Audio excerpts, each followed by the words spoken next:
दोस्तों नमस्कार।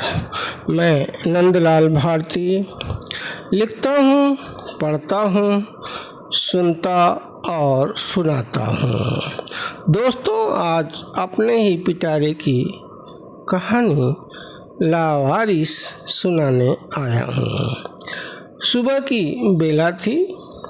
आसमान पूरी तरह साफ भी नहीं था। आसमान से बस तनिक सूरज झांक ही रहा था, पर अंधेरा लग रहा था। पक्षियों के सुरीले सुर साफ साफ सुनाई पड़ रहे थे। खूंटे पर बंधी गाय के गले में लटकी घंटी टन टन बज रही थी। देवी प्रसाद मचिया पर बैठे हुक्का पीने में व्यस्त थे। वहीं उनके पास बैठा उनका पालतू कुत्ता कूं कूं कर रहा था। तभी देवी प्रसाद की पत्नी जसोदा भैंस दूहते हुए चिल्लाई, अरे मुर्गी कौआ तो उड़ा देते, गोबर फैला दिए। देवी प्रसाद चौंक कर बोले, क्या हुआ भाग्यवान, मुझसे कुछ बोल रही हो क्या? जसोदा बोली, और कोई दूसरा भी है क्या यहाँ? तुम्हारे सामने मुर्गी कौआ गोबर फैला डाले, तुम्हें हुक्का सुरती बीड़ी गांजा के अलावा कुछ सूझता ही नहीं है। मेरी ही आवाज़ तुम्हें नहीं सुनाई दे रही? जसोदा भैंस दूहते हुए बोले जा रही थी। देवी प्रसाद जीभ निकाल कर बोले, तुमको सब सूझता है। ये माटी का महल, बैल, भैंस सब तुम्हारी कमाई के हैं ना? मैं तुम्हारी कमाई की रोटी तोड़ रहा हूँ। अच्छा, वाह जी वाह। सास ससुर के जोर जोर से बोलने की आवाज़ सुनकर बड़ी बहू सुलोचना बिटिया रोशनी को छाती से लगाए आ गई और बोली, अम्मा क्या हुआ? क्यों इतना जोर जोर से बोल रहे हैं आप लोग? सासू माँ बोली, बहू देख, सारा गोबर मुर्गी कौआ फैला डाले।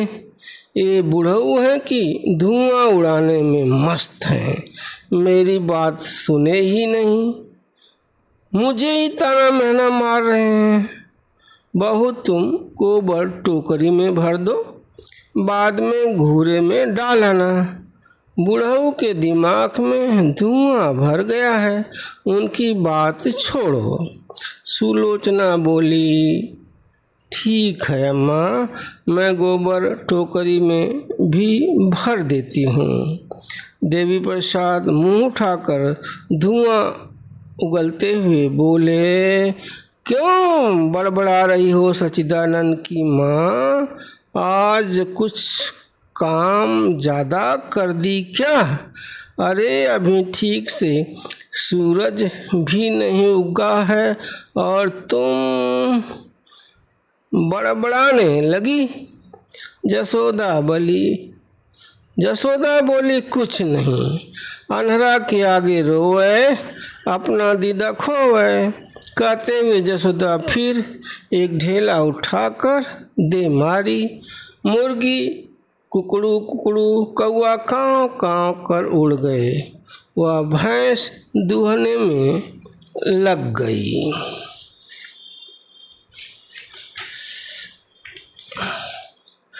कौआ के काँव काँव की आवाज़ सुनकर देवी प्रसाद बोले, सुन बुढ़िया, कोई मेहमान आने वाला है। जसोदा बोली, जाओ दारू मुर्गा का इंतजाम करो, तुम्हारी पार्टी मन जाएगी। इतने में सुलोचना घर में से फिर बाहर आ गई और बोली, अम्मा लो, बाबूजी ने मेहमान का नाम क्या लिया? मेहमान दरवाजे पर हाजिर। देवी प्रसाद खखाड़ते हुए बोले, गांव बसा ही नहीं, भिखारी पहले मांगने आ गए। भिखारिन सी लगने वाली लड़की बोली, नाना मैं हूँ। लड़की कुछ और बोल पाती। देवी प्रसाद जीभ निकाल कर बोले, तू कौन है? चल भाग की डंडा उठाऊं? सुलोचना बोली, बाबूजी डंडा क्यों? बेचारी परेशान लग रही है, दुखी है। देवी प्रसाद बोले, तुम्हारे नैहरे से आई है क्या? बहुत मैगर बन रही हो। सुन ये पगली क्या कह रही है। लड़की बोली, मामी मैं सलोनी हूँ। कहते हुए वह सुलोचना के गले लगकर जोर जोर से रोने लगी। जसोदा भैंस दुहना छोड़कर बदहवास सी भागकर आई और पागल सी लगने वाली लड़की को झकझोरते हुए पूछी, तू सच में सलोनी है? हाँ नानी, हाँ मैं सलोनी ही हूँ, सच में। सुलोचना बोली, बिटिया ऐसी क्या बात हो गई कि तुम अकेले 10 कोस दूर आ गई हो? तुम्हारे पापा भुजनाथ तो ठीक हैं? सलोनी जरा गुस्से में बोली, ना पापा मरे हैं ना नई मम्मी, मैं भाग कर आई हूँ मामी, दीवाल फांद कर। कुछ ही मिनट में पूरे गांव में जंगल की आग की तरह खबर फैल गई कि देवी प्रसाद की नातिनी सलोनी अपने बाप के घर से भाग कर आई है।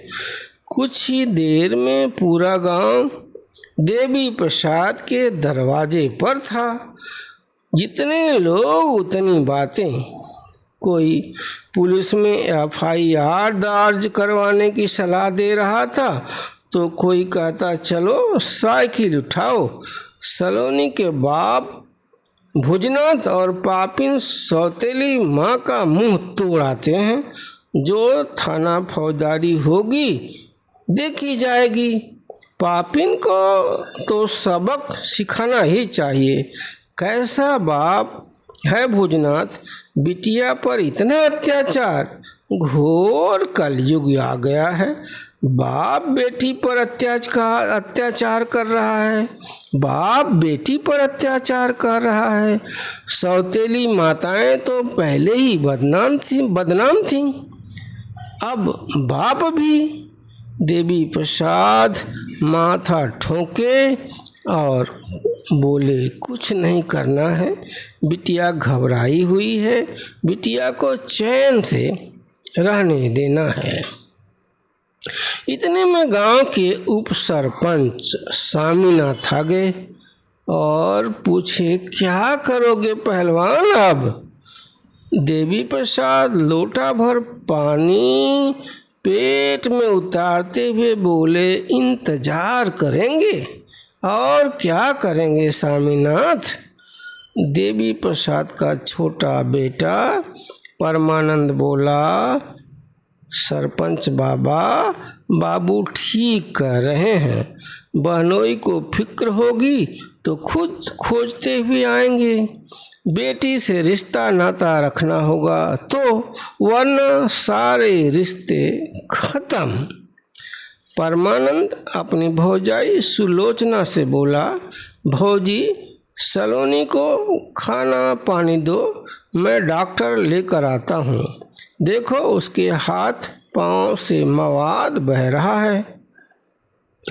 सुलोचना बोली, ठीक है बबिया, ठीक है बबुआ, जल्दी जाओ, डॉक्टर बुला कर लाओ। सुलोचना के कहने के बाद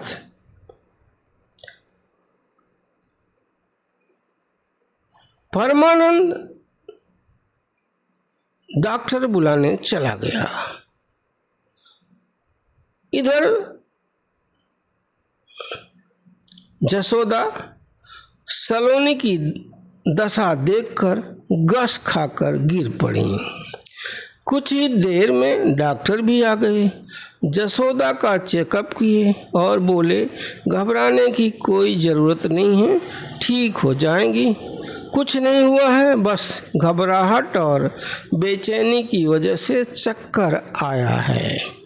सलोनी की मरहम पट्टी हुई जहाँ जहाँ हो सकती थी। कुछ खाने की गोली देकर डॉक्टर चले गए। जाते जाते बोले थे, बिटिया को आराम करने देना, बहुत घबराई हुई है। जसोदा को जैसे ही होश आया, सलोनी को पकड़कर रनिया हो रनिया कह कर रोने लगी। नानी नातिन का रो रो कर बुरा हाल हो गया। परमानंद चिल्लाया, माई क्यों रो रही हो? अरे बिटिया, सही सलामत घर पहुंचाई, यह कोई छोटी बात है क्या? उसे आराम करने दो, सुनी नहीं क्या? डॉक्टर ने आराम करने को बोला है। उप सरपंच स्वामीनाथ बोले, बेटा परमानंद सच कह रहे हो, कहीं आदमी की खाल में भेड़िए मिल जाते तो क्या होता? जसोदा बिटिया सही सलामत पहुंच आई है। जो होता है अच्छा होता है, भगवान की बड़ी कृपा है। सलोनी को पढ़ाओ लिखाओ, बिन माँ की बेटी थी, अब बिन बाप की भी हो गई है। अपनी बिटिया लक्ष्मी समझो, ननिहाल का नाम रोशन करेगी सलोनी एक दिन। देवी प्रसाद बोले, हाँ स्वामीनाथ, लाचार को विचार क्या? स्वामीनाथ बोले, दम मर्दवा पहलवान, कौन सी लाचारी है तुम्हारी? दोनों बेटवा कमा रहे हैं और तुम हो कि लाचारी की बात कर रहे हो? कौन सी लाचारी है तुम्हारी? जसोदा बोली, सुलोचना तो पहले ही सलोनी को सुभौती और भुजनाथ के सुपुर्द करने के खिलाफ थी। डायन सुभौती मेरी मरी बिटिया लक्ष्मी की कसम दे दी। हाय रे डायन सुभौती, घड़ियाली आंसू बहाकर सलोनी को ले उड़ी। अब देखो डायन ने क्या हाल बना दिया है सलोनी का। बेचारी के हाथ पांव से मवाद बह रहा है। देवी प्रसाद बोले, गलती तो हमारी है, हमें सलोनी को उन शैतानों के हवाले नहीं करना था। जसोदा बोली, क्यों पछता रहे हो? गलती तो मेरी भी है। लक्ष्मी मरते समय सलोनी को मेरी गोद में डालकर बोली थी, माई मेरी अमानत संभालना, बस इतना ही। और लक्ष्मी की सांस रुक गई और आँख ऐसी बंद हुई कि फिर न खुली। सुलोचना बोली, अम्मा जो होना था हो गया। सौतेली माँओं का इतिहास खराब है। भुजनाथ ननदोई तो सगे बाप हैं सलोनी के, वे सौतेले बाप तो नहीं हैं। बाबूजी भुजनाथ का इंतजार करने को कह रहे हैं तो देख लेते हैं। स्वामीनाथ बोले, बहू सच तू कह रही है। घड़ियालू आंसू के पीछे का रहस्य अब तो समझ गए होंगे पहलवान जी। दिन से हफ्ता, महीना, साल बीत गया, पर न भुजनाथ न ही सुभोती ने सलोनी की कभी खोज खबर लिए। भुजनाथ सलोनी के बाप और सुभोती उसकी सौतेली माँ फिर कभी सलोनी की खोज खबर नहीं लिए तो नहीं लिए। जसोदा अचानक खटिया पकड़ ली। जसोदा लड़खड़ाती आवाज़ में सुलोचना से बोली, बहू अब से सलोनी तुम्हारी अमानत है और चल बसी। ननिहाल में सलोनी रेड़ के पेड़ की तरह बढ़ रही थी। सलोनी 19 साल की जवान हो गई, पर भुजनाथ अपनी बिटिया सलोनी की खबर नहीं लिया तो नहीं ही लिया। अब बिटिया ब्याह के लायक हो गई थी। इस बीच एक खबर जरूर उड़ती उड़ती आई थी कि भुजनाथ की दूसरी पत्नी सुभोती भुजनाथ की सब रकम गहना जेवर लेकर भाग गई। इधर देवी प्रसाद थे कि अपने जीते जी सलोनी के हाथ पीले करवाने की जिद पर अड़े थे। वे बेटा सच्चिदानंद से राय मशविरा कर सलोनी योग्य घर बर तलाशने में जुट गए। देवी प्रसाद को दूल्हा बाजार की महंगाई बहुत रुला रही थी। दहेज की मांग सुनकर उनकी चुन्नी खड़ी हो जाती थी। वे दहेज की महामारी को जातिवाद की देन मानते। सच भी तो यही है। धर्म के अंदर रोटी बेटी का रिश्ता होता तो शायद दहेज दानव जन्म नहीं लेता। खैर, सब लड़के वाले भिखमंगे दहेज खोर नहीं होते। लंबी जद्दोजहद और महीनों की तलाश के बाद सलोनी के योग्य घर और बर श्यामचरण कुछ कोस दूर के गांव में मिल गया। बिना पोथी पत्रा के सलोनी के ब्याह का दिन दोनों पक्षों की सूझबूझ और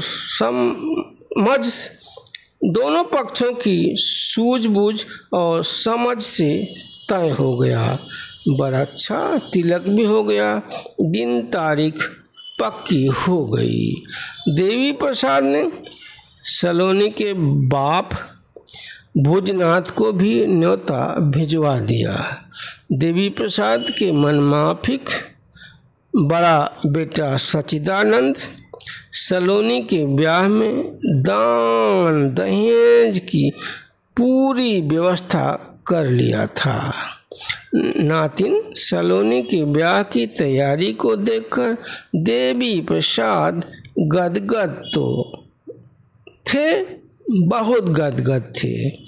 वे कहते, आज बुढ़िया जिंदा होती तो बहुत खुश होती। नियत दिन तारीख को बारात आई, शहनाई बजी। भुजनाथ भी अपनी बेटी की शादी में आया, पर कन्यादान नहीं किया। माँ बाप की जिम्मेदारी सच्चिदानंद और सुलोचना तो पहले से ही निभा रहे थे।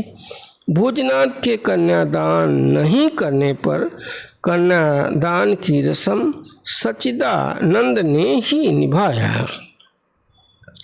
सलोनी और श्यामचरण की शादी पूरे गांव के लिए यादगार बन गई थी।